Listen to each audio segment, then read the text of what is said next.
Welcome back to another episode and a new season of Let's Be Real. I am Tara. And I'm Sherry. And you're back to listening to us just talk, maybe not complain, maybe complain some more. Oh, come on. There's got to be some complaining. Definitely. Who knows what you're going to get with us. Exactly. By the time we get loopy and we sound off for the end of the episode, we'll find our way. We'll find our role. Yeah. But for anybody listening, especially in the day we're releasing this, welcome back and thank you for being so tuned in. And we appreciate you, listener. This is amazing. Absolutely. We're happy to be back. We're glad to have you guys back. Yeah. Yeah. How's the break been for you, Sherry? It's been good. Life-changing, literally. Yes. Yeah. Our branded cups, if anyone ever tunes into that, they are going to look a little different very soon. Yeah. So get excited for some good changes. Yes. Just like Sherry's good changes. Absolutely. Yes. Yes. I'm coming out of the witness protection program. I'm going back to my original me. So I'm very excited. And as you'll see when our logo comes out again, you'll see my name is different. So I'm just enjoying all the changes and the new us and the Absolutely. new me. Yes. And then like the behind the scenes stuff for you and your business and finding new spaces and ribbon cuttings and all of these things. Although I think we were still recording when you had your... Yes, I had the one in Okeechobee, but I'm so excited about our new Jupiter space in January. So oh my gosh, we just keep growing. I'm excited. Happy December. That showed up fast. I know. Way too fast. I was just thinking this summer, like, no, I'm not ready for the holidays or any of that, but here we are. So yeah, no, I like to sit in Halloween for as long as possible. Good for you. But I will complain if Thanksgiving and Christmas get pushed on me too early. Yes, but I agree. I do want Halloween in August. I'm one of those. You want Halloween in August? Yeah, I'm a hypocrite. And oh, all right. What is it you're hoping for in Halloween in August? I just want to start decorating. Oh, okay. I like what people are known for with their Christmas decor. I'm not known for it, but I aspire to be that person. Oh, you aspire to be known. Yes. Okay. Like I want an aesthetic lifestyle where I would be happy to have a holiday tree that is just Halloween themed. I absolutely would be that person. Have like a black tinsel glittery tree with orange garland. Who says you can't? Right now with the house situation, I'm not doing that. But oh, okay, all right. The aesthetic I aspire to have. Okay, good girl. Okay. I did put up like some dollar store garland in my house for the first. Like this is my attempt at decorating for the first time ever. Not a lick of red or gold or green in my house for Christmas right now. I'm just like, nope. We had a week and a half of Halloween, and now my house is just looks rental ready. So this might open up to our discussion on our friend named Karen, because is Karen like knocking at your door and asking why you don't have anything outside? I live in a neighborhood where Karen is there.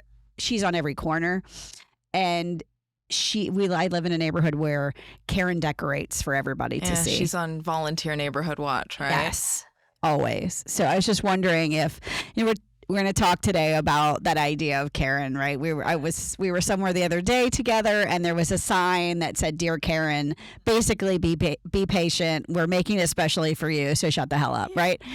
We will get to you.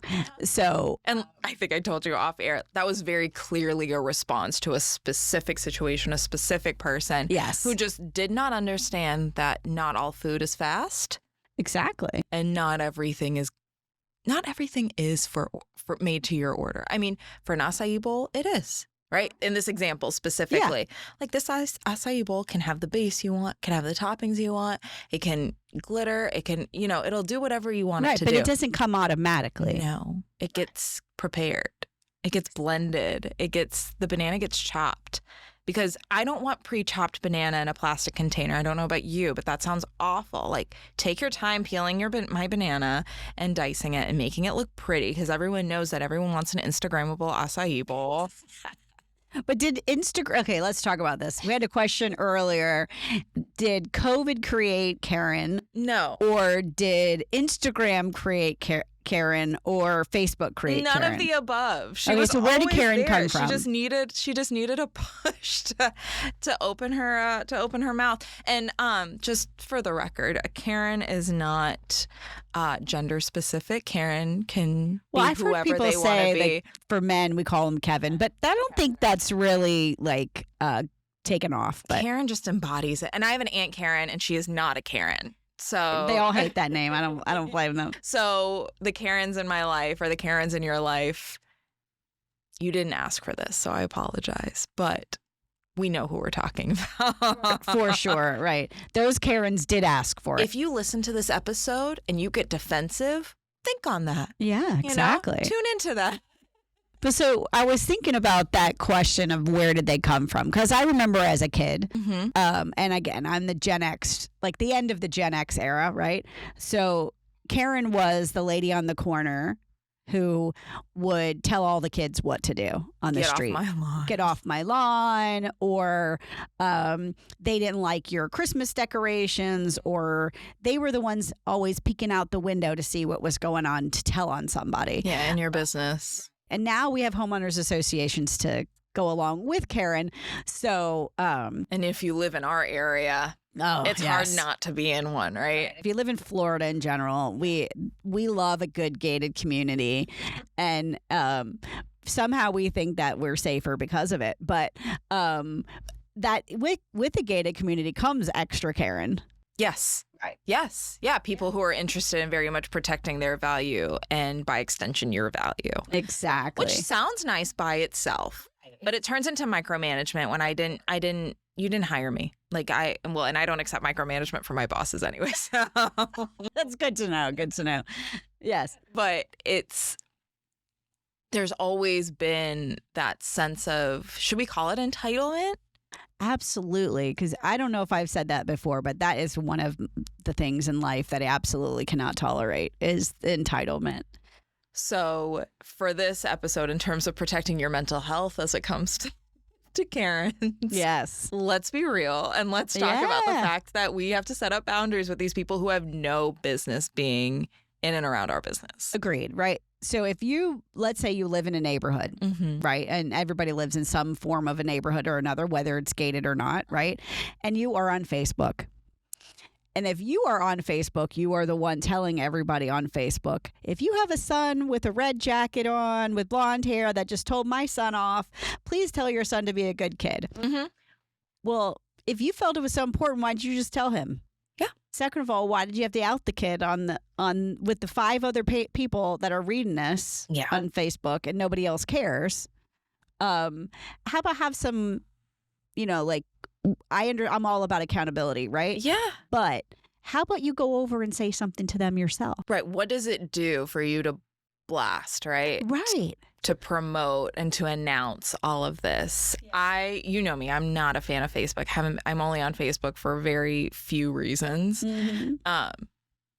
And I'm also no longer on this app, Nextdoor. Have you heard of Nextdoor? Oh, yeah, but I refuse to be on that because I am. I would say Karen's anonymous, but it's the opposite of anonymous. It is very much. No, it's so very much here out there. I am.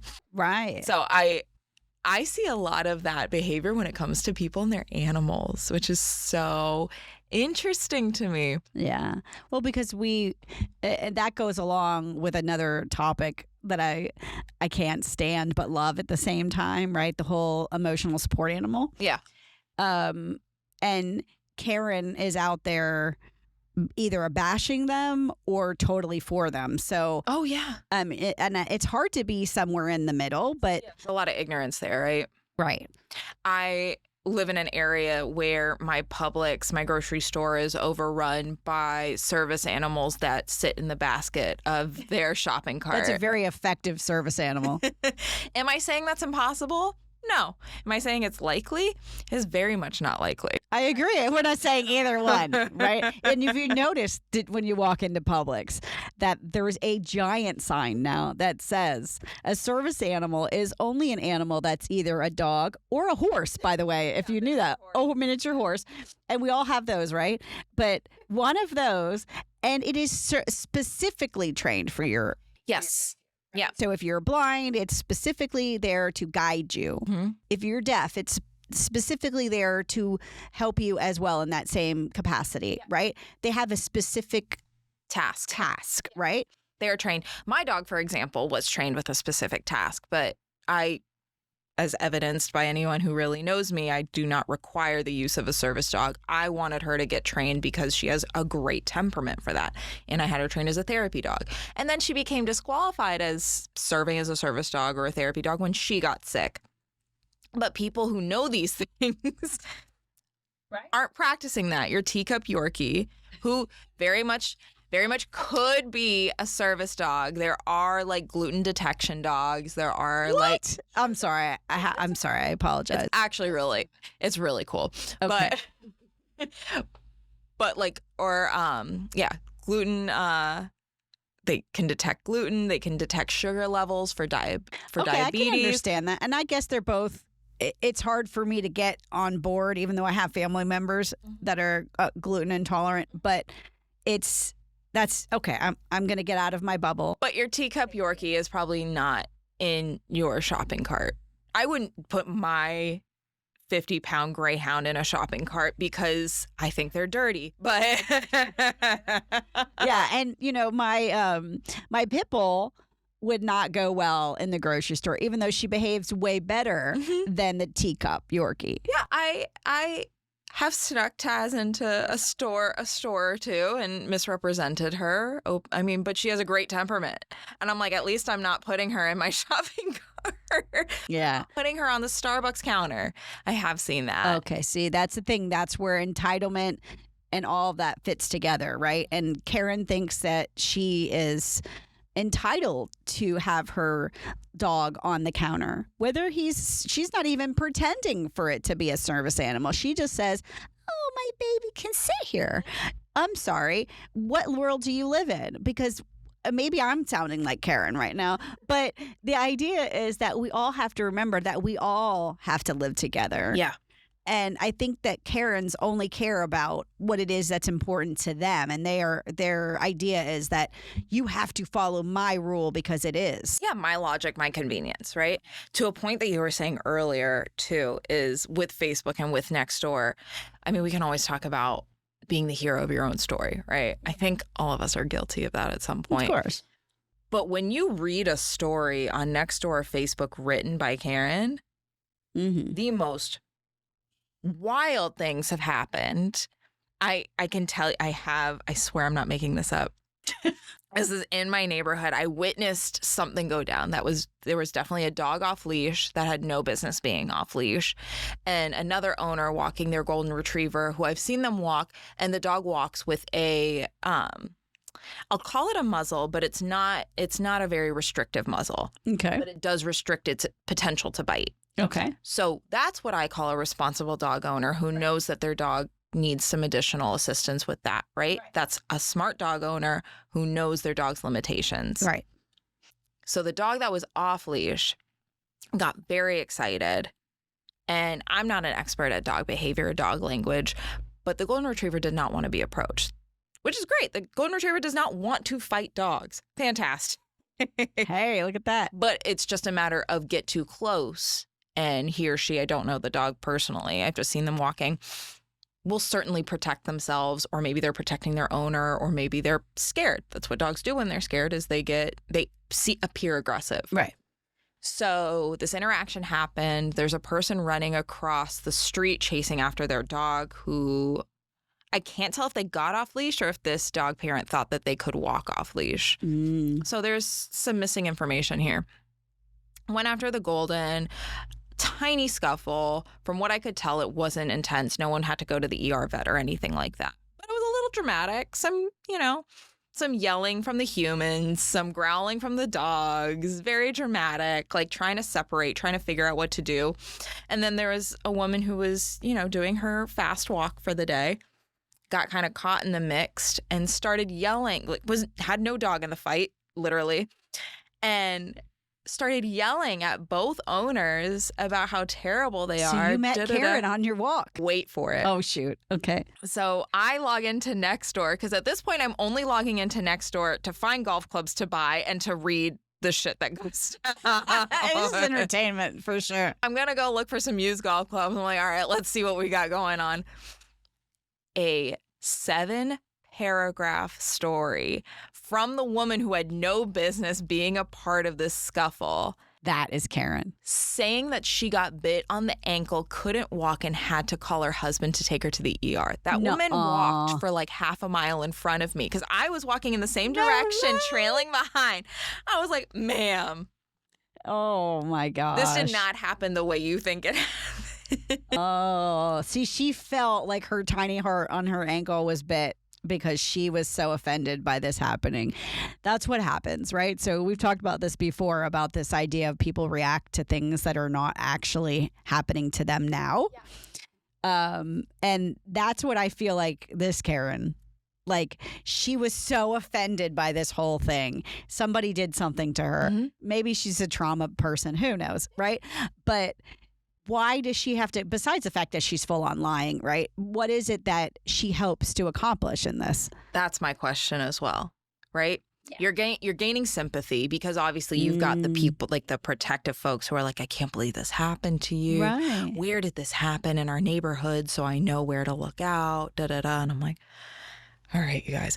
But there's also a difference between, like we wanted to talk, I would like to say there's a nice thick line between advocacy, yes, and just bitching and complaining, and the entitlement of it, right? Right. So there's advocacy of, let's say, a more compassionate or diplomatic response could be like, I want to give a reminder, here's the ordinance to keep your dogs leashed. No matter how friendly you think your dog is or how well they walk without a leash, this is not the neighborhood or the city to do it. It's illegal. But even is at the time when the two dogs are fighting. I'm saying on Nextdoor Facebook. Oh, on Nextdoor. Yes. Okay, I can understand that. You know, I'm envisioning the lady stopping in the middle, saying, "Hey, have you thought about leashes?" Okay, you heard of them? No, I mean as a published post. A published. Okay, her PSA. Okay, got it. No, we should all learn the art of minding our fucking business. That's what I'm saying, right? Okay, so there was a time when everybody said mind your own business and people got hurt and nobody said anything. So we have to find a line, like you said, between that advocacy of saying, hey, you know what, see something, say something. Yeah. Okay, so but now we've taken see something, say something to a whole nother level of... We all know better than everybody else. Right. I mean, listen, as a therapist, how often do you get told that, well, maybe it's just me. Let's find out. that we get to, like, we say diagnose the problem, we diagnose the person, or we say this is why that happened. And then we get, at least me, get told, hey, by the way, stop therapizing the situation, or me, or not everything is mental health, or blah, blah, blah. So, I'm trying to find an answer, but I've learned, over time now that not everybody wants an answer. Okay, good for you. You figure it out. It isn't going to work for me, but you figure out because I know what's going on here. At least for me. And being a Karen is not a diagnosis. It's a value set. It's Absolutely, a value. Right. It's bare bones philosophy. It's a value set. So there's nothing to diagnose here. There's nothing. It's just a hypervigilance. Exactly. Well, and then but in what direction? In which direction, right? And for whatever reason, we don't know, right? I could sit here and come up with all kinds of reasons, and TikTok would say it's a trauma response. Oh my gosh! But that's the difference between having real facts about somebody and making assumptions. So we can go back to the time period where we thought people were just bitches and guys were just jerks, and not blaming them for a specific trauma or whatever for it. That's okay. This particular situation, the person is unreasonable. And it's okay to say she's unreasonable. Yes. I don't know why she's unreasonable, but she is. So. But I like this. So the distinction, especially for the listener who's feeling defensive. And if you are, I'm amazed you made it this far in the episode. Good for you. This is the part you've been waiting for. If you're feeling defensive, figuring out where your values and advocacy lie. Right. And how to switch from blame language or entitlement language to what is the education that I feel like is needed here. Right. What is missing? And am I the person to educate? Right. And is my education going to fall on deaf ears? Mm-hmm. Right. If you're going to something like your neighborhood Facebook page, Mm-hmm. that is all seen by the same 10 people, Mm-hmm. right? It's the same 10 people that are reposting the same stuff, and maybe some average people that don't care to respond, but probably have nothing to do with the fact that the guy just went 20 miles an hour over the speed limit. Yeah. You can't call him out on Facebook and hope that he's going to know, because he doesn't care and he's not looking. Right. So what's your purpose? That's what, if you have a purpose other than to complain, Mm-hmm. if it's just to complain, then that's fine. But most of the time, because we all have to vent, I guess, at some times, right? But We that's what made we're a doing podcast here, right? for it. So, but we're having a conversation, right? But if I'm hoping that somebody is going to really sit down and think, Sherry said I should not speed over 20 miles an hour in this neighborhood. Do you think that guy's listening to this podcast? Probably not. I mean, am I hoping for that guy to listen? Understanding what your audience is in that for Karen, because she wants to look like she's so much better or whatever it is. That makes me crazy. I see. Body language is talking on that one. Well, I think we've surmised that really well, where we just really wanted to grab your attention on this first episode coming back into our So if you're a recording. Karen, we very much apologize for your behavior. No, I mean, we apologize for if we offended you, but you're probably offended for a reason.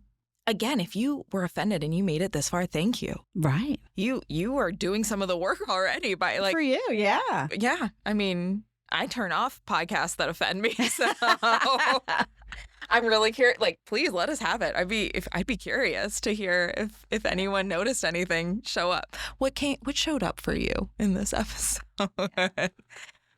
But I guess that was rhetorical, right? It was Okay, rhetorical. good, It was for the listener, but I did make eye contact with you, Yeah, Sherry. you did, because I was like, oh, please don't call me out. No, just a very classic therapeutic. What's showing up for you right now? What are you feeling? What do we need to tune into? Yeah. What are we observing? Just let's tune into As it. I learn more about ACT, what are we observing as the observant self? All right. We'll save that for another. I'm observing that I went on deaf ears for that one for a second, because I didn't understand. No, not deaf ears. Dumb ears. Oh, no, not that either. We give ourselves more credit than that, Sherry. Good. Well, with that, that's another episode for us for the Let's Be Real podcast. Thank you all for listening. And as always, you guys know where to find us. We're still on all of the streaming platforms. We're still available wherever you've been finding us. We still have the same social media, same email inbox at Let's Be Real, Sherry and Tara. And that's Sherry with an I. And we will catch you guys next time. Thanks for listening. Bye-bye.